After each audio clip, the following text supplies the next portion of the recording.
Hey guys, I'm Pastor Adam, and this is your Point Leftovers. What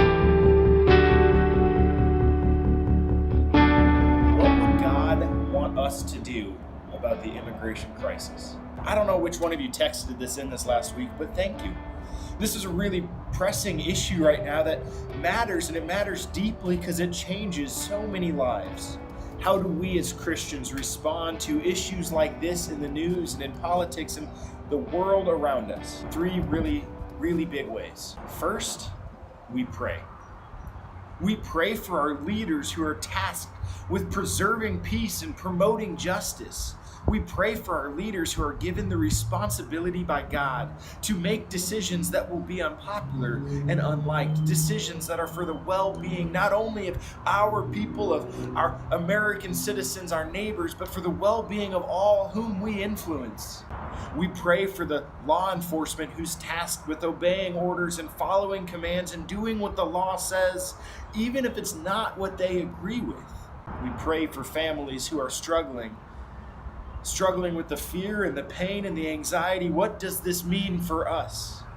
We pray for families who are concerned. How do we keep ourselves safe from potential threats? We pray for families who've been torn apart, that they would be unified and brought back together, that they could love and live in peace together, wherever that be. Second, you and I as Christians have been given a responsibility by God to love our neighbor. How do we love our neighbor?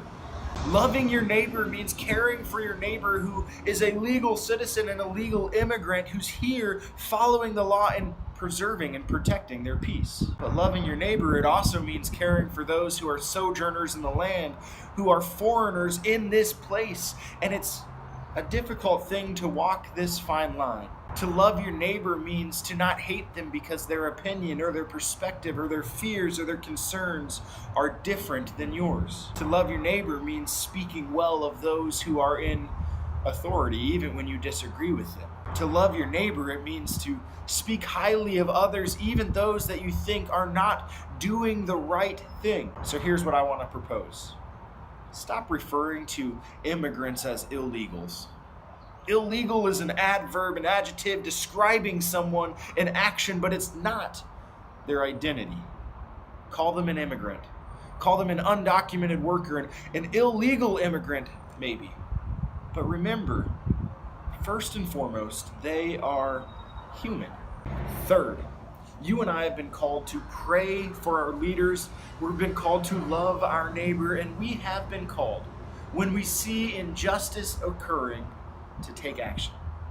And this is a delicate thing because we've been called to honor our government, and if we perceive the government to be doing something unjust, we must change it. So we peacefully yet purposefully take action against any injustice. We stand on behalf of our neighbor whom we love and say, this is not okay. And we do so willing to embrace whatever consequence or suffering may come against us. If you're wrestling with this immigration crisis saying, how do I love my neighbor when this is so unjust, when what I see doesn't fit with what I understand God calling us to do, what do I do? Here's what I encourage you to do. Peacefully, but purposefully, contact your congressman, write to your governor, talk to your mayor, begin to get involved in the politics, not in a hate-filled way, not in a need to be right sort of way, but for the sake of justice, do something. Write them a letter, call them, email them, make your voice heard, but please don't make it heard only on social media. Please don't make it heard only in an argumentative, combative way, but in a way that uplifts and seeks to bring life and hope. Making your voice heard is not enough. Take action. Partner with organizations in your city like Bridge Refugee Services here in Knoxville. Partner with them to begin to come alongside families who are hurting and struggling and say, I am here for you and with you. I will walk through this journey, whatever it may bring, together. Begin to get involved in agencies that are helping those who are here illegally begin to become citizens. Teach them about our culture. Help them to become part of our community. Maybe taking action when families have been separated and you see this as unjust and as poor treatment of children. Maybe the best action you can do is getting involved with your local foster care.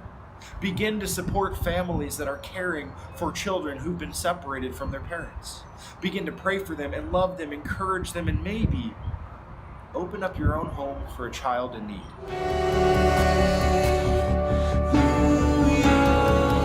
Church, this is not the first time that we will be faced with a difficult decision and a difficult task when our government and our politics will be torn apart and divided on a difficult issue.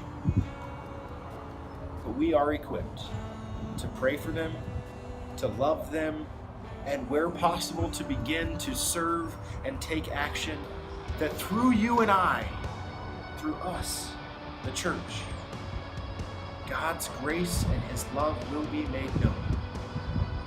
Can you join me in this action, in this prayer, in this love?